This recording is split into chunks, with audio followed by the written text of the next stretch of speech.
You've also said coaching was never just about plays and X's and O's for you, right? It was about teaching players how to respond to negative situations in life. Mm-hmm. When did you realize your purpose as a coach was bigger than basketball? And what experiences helped shape that conviction or helped shape that conviction? Tremendous question. I think it was in my first stint within that 5 years. Okay. And, it was like 11th and 12th grade, high school. And it was for boys, young men. And they would come back and thank me. So it Come was full circle. Yeah. thank you not only for coaching me about basketball, it was more about life More than and the game. how to handle life's ups and downs, because there were a lot of times I would just have one-off conversations individually or as a group with my players. They're 17, 18-year-olds and not knowing what's left for them in life. Time out. Let me ask you this. What if the gap between where you are today and where you want to be isn't talent? It's how you're training when no one's watching. That's what this studio podcast is all about. We don't chase motivation. We don't hype potential. We build identity through habits, standards, and systems. This is where student athletes, parents, coaches, and leaders come to sharpen how they think, prepare, and perform. I'm Coach Randy, and this is the Built Different Studio Podcast. What if the most important thing a coach teaches has nothing to do with the playbook? Family, today we've got someone in the studio who understands that basketball can open the door, but character is what carries you through it. Coach John Dougherty is the head boys basketball coach at Bishop Shanahan, and he spent more than 3 decades coaching, leading, and helping young people grow through the game. And what I respect most about Coach Dougherty is this. He doesn't reduce coaching to plays, sets, and schemes. He uses the game to teach something deeper. How to respond when life gets uncomfortable, when pressure hits, when things don't go your way, and when your character gets tested. Isn't it interesting how the strongest leaders are usually the ones who don't need the attention? That's Coach John. He believes the spotlight belongs to the players. He believes coaches should be the support system, not the distraction. He believes respect, honesty, and fairness still matter. And in a world of noise, full of noise, that kind of leadership cuts through. So today we're talking leadership, we're talking adversity, we're talking what it really means to build young men who can handle the game, the classroom, and life with strength. And family, here's the bigger takeaway. If you did build the right mindset early, if you did create clarity around identity, habits, and direction, everything changes. Performance changes, confidence changes, the future changes. So lean in, lock in, and listen closely. Family, help me welcome Coach John Dougherty. Welcome. Thank you, Coach Randy. It's a pleasure to be here. I'm honored. Yeah, Coach John, we're excited to have you here. Before we dive in, I want to start with you. Not the title, not the years, not the record. You. For everyone listening, tell us who you are, where your heart for coaching really came from, and what moments in life shaped the way you lead today. Well, great questions. So like you said, I've been coaching over 30 years, Okay. Different levels, from 11th and 12th grade, right out of college. I graduated and 2 friends asked me if I wanted to help coach. Okay. So that's how it started. Former collegiate basketball and baseball player, love sports, all different sports. So wait, growing I up. want to pause there real quick, Coach John. You actually played sports at the next level, beyond high school? I did. Yes. Wow. Okay. So you're a basketball student and athlete baseball. as well. Perfect. Okay. Yes. President of my class in college. So Wow. it was a smaller Division III school in the Philadelphia suburbs, Newman Okay. University. So 2 friends asked me if I wanted to help. Never really thought about coaching until then. And I decided, why not?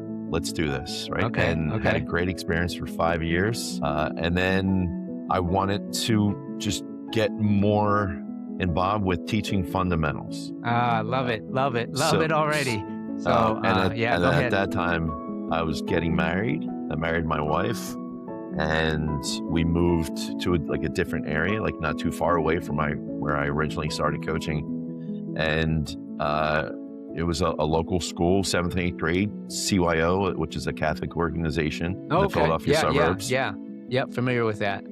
So I did that for 18 years. I was an assistant for 5, and then the varsity, like the 7th and 8th grade head coach for, 13. Wow. Loved it. Wealth of experience. I mean, we could spend literally hours talking about hoops. Let me ask you though one question.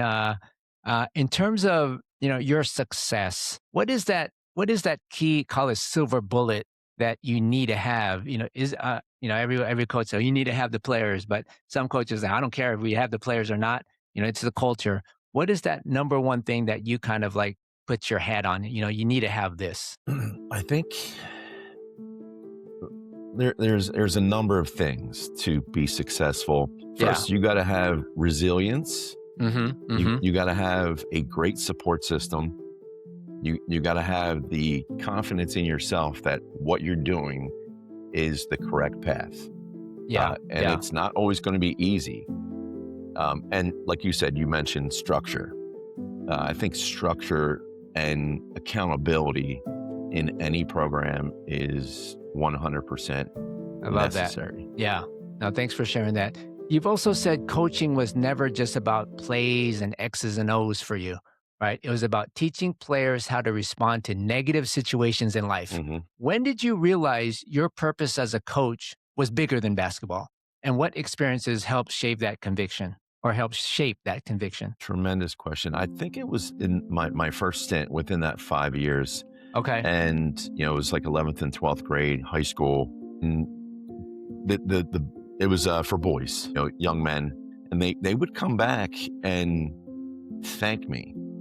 So it was come full circle. Yeah. Thank you not only for coaching me about basketball, it was more about life, more than the game, how to handle life's ups and downs, because there were a lot of times I would just have one-off conversations individually or as a group with my players. They're 17, 18-year-olds and not knowing what's left for them in life, what's the next step. And I was 22, coaching 18-year-olds. Okay. So I was, 22, 23 years old. And so I wasn't far removed from where they were. But, there's a big difference between 17 and 22, 23-year-olds. Yeah. When you get older, 5 years is not really a big difference. But when you're 17, 23-year-old, it could be a lifetime of information. Different experiences for sure. So that's powerful.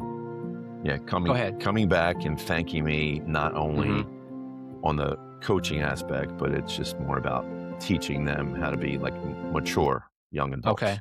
Yeah. No, that's powerful because you're really talking about building young men who can stay steady when life gets heavy, right?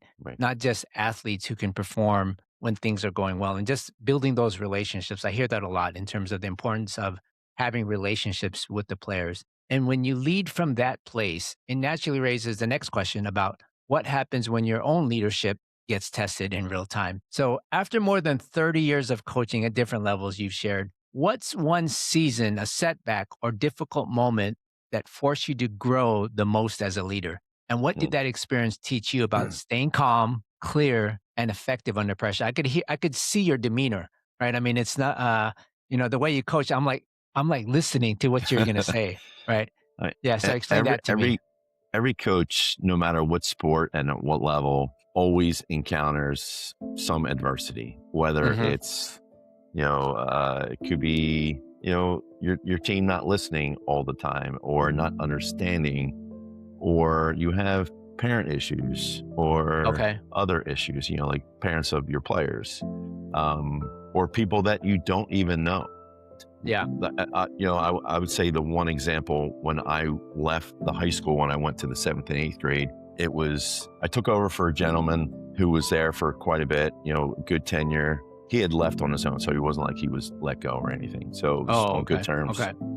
And I received, it was my first game, and I think we lost. It was like a tournament. and it was a pretty good program. And I received an anonymous email saying, like, "Doc, you suck." Right? Like, Okay. let someone else coach. Right? And I still have that email. Yeah, you got to frame that one, right? Right. And then we ended up like winning the championship that year, right? So we ended up like winning like the next 3 out of 5 years, the championship. You right? actually won state championship as well? No, we did not. We won our league or our region, regional championship, and then in the Philadelphia area, you go to the archdiocesan. Oh, okay. It's like all the different areas play. Okay, got it. So it's the motivation, even if it's someone that you don't know, or there's a saying that don't worry about what people say if they're the people that you won't go to for help or advice. Can you say that one more time? I want to put that phrase on a t-shirt and sell that online. Say that one more time, Coach. So I'm probably saying it incorrectly, but in so many words, it's don't worry about what those people are saying about you if it's not someone that you're going to go to for help or advice. Okay. Hold on one sec. I'm just taking notes on that. Okay. I mean, basically, if it's someone that you don't know, or not that they don't matter to you, but like you have your inner circle, and if it's someone that's in your inner circle and they're saying certain things to you, then it's more accurate than someone that doesn't know you, or at least relevant. Yeah. Okay. Got it. So what stands out there, what you shared with me, is that adversity didn't just challenge you, it refined you. And that's the kind of lesson athletes and parents both need to hear more often, because once you've been tested like that, I mean, you suck. Right.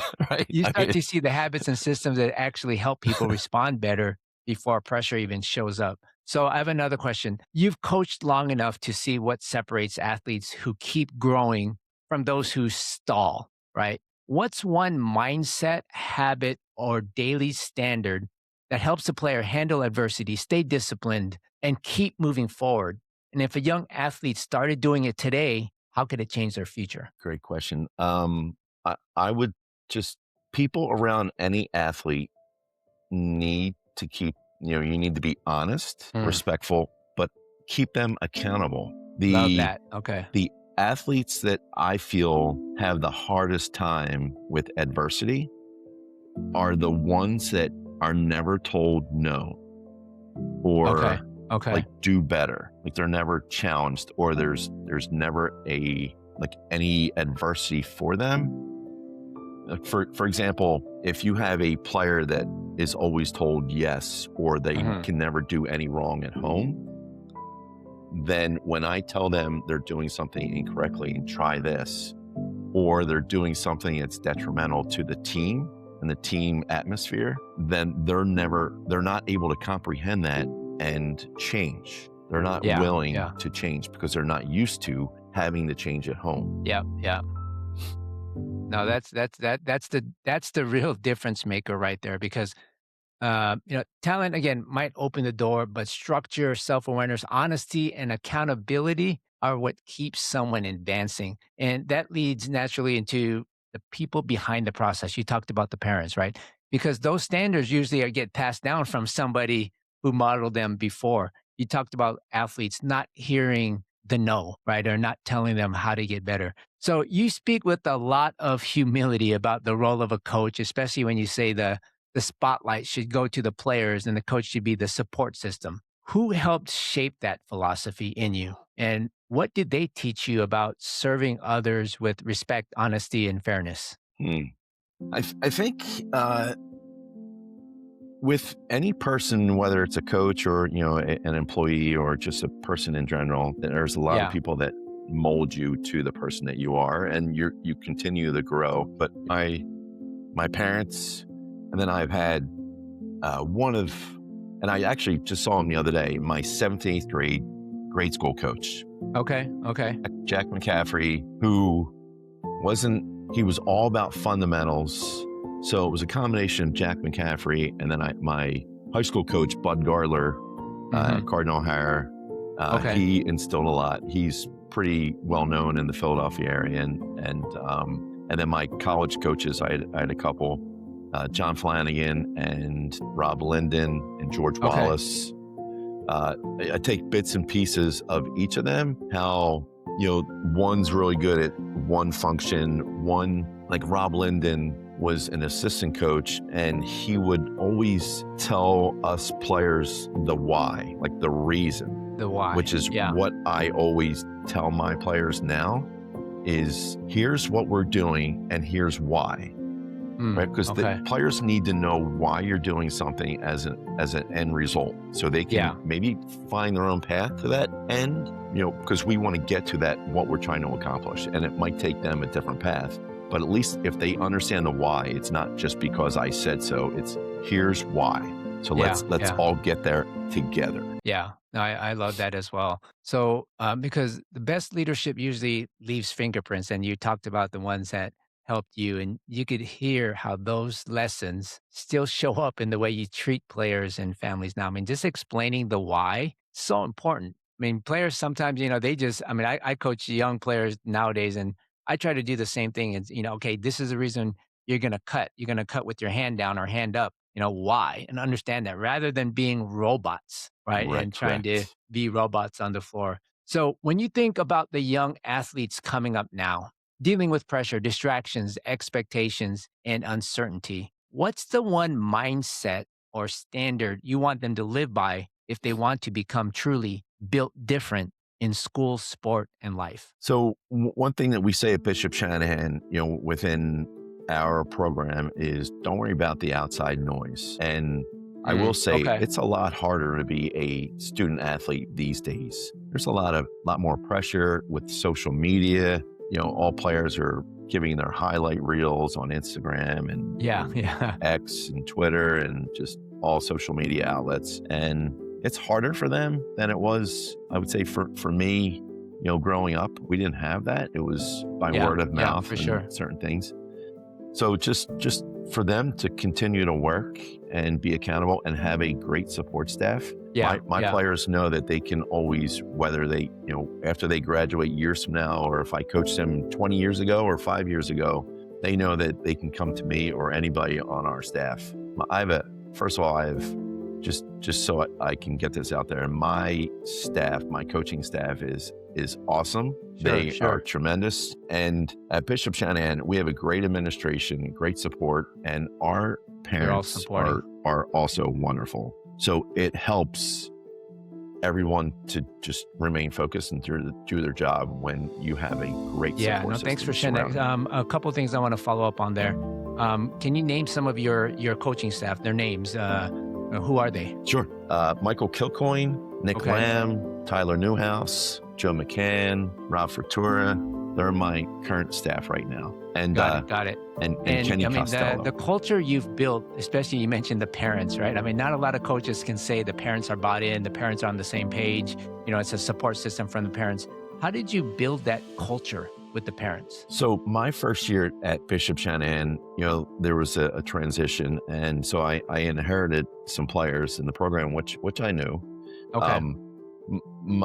I tried to just continue, how do I put this? I had to learn through adversity and some negative feedback my first year, in order to realize I had to make this my own. I had to do it my way.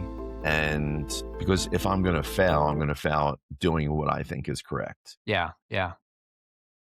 That's key. So, Coach John, last question I have for you is, we covered a lot of information. You shared a lot of gems. Is there anything you want to share with our audience members? Either something we've already covered, something you want to reiterate. It can be related to your basketball career, personal, coaching career. It could be related to the program, anything. Is there anything you'd like to share with our audience, kind of open mic for you? Wow. No one's ever really given me an open mic before. So thank you. I mean, if anyone is looking to get into coaching, make sure, my suggestion is just make sure it's at the right level for you. Be open to constructive criticism. Okay. Be aware that it's not always easy. Like there are days where it's really hard, but the positive and the rewards are outnumbering the bad days. Yeah. So I love you that. have to believe that in comes yourself. From experience. I love that. Coach John, I appreciate you for sharing your time, your wisdom, and your heart today. This is exactly what Built Different looks like. Family, that was a real one. Coach John didn't just talk about basketball today. He talked about the responsibility that comes with leading young men when life gets hard. He talked about staying grounded, putting the players first, and using the game to teach lessons that last long after the season ends. And that's what makes this conversation hit different. Because after 30 plus years in coaching, he's not speaking from theory. He's speaking from lived experience, right? From hard seasons, from earned perspective, from relationships that still matter long after graduation. That kind of leadership creates trust. That kind of leadership creates stability. And that kind of leadership changes lives. So if you're an athlete listening, hear this clearly. Your response to adversity is building your future in real time. If you're a parent, remember this. The right coach doesn't just develop performance, they help shape identity, confidence, and resilience. And if you're a coach, this episode is a reminder that the greatest influence you have may not be what you diagram, it may be what you model. So Coach John, thank you again for showing us what calm, committed, and player-first leadership really looks like. Family, this episode with Coach John was a masterclass in what real leadership looks like when nobody's hiding behind the hype. This conversation reminded us that development is deeper than exposure, progress is deeper than talent, and winning, real winning, is about building young people who can handle pressure, make strong decisions, communicate with confidence, and carry themselves with maturity in every room they walk into. That's why this matters, because so many athletes have the ability, but not enough have a plan. So families, have ambition, but it's difficult, it's challenging, especially with these days. So in terms of all the student athletes out there, if you want to be featured on this show, visit athleticonnect.com, fill out an application to be a guest on our show. I'm Coach Randy, and this is the Built Different Studio Podcast. You can find us on Apple, Spotify, YouTube, where we break down the mindset, systems, and habits that create champions in school, sport, and life. Handled today with intention. That's how champions are built. We'll see you next time. Champions, go win the day. Fight on. Coach John, thanks again for your time. I appreciate everything you've shared today. Thank you, Coach Randy. My pleasure. Remember this, family.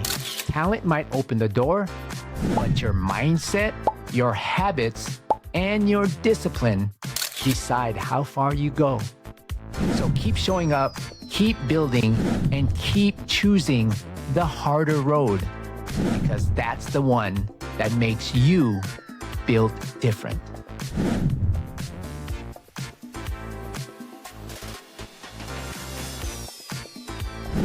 I'm Coach Randy, and this is the Built Different Studio Podcast.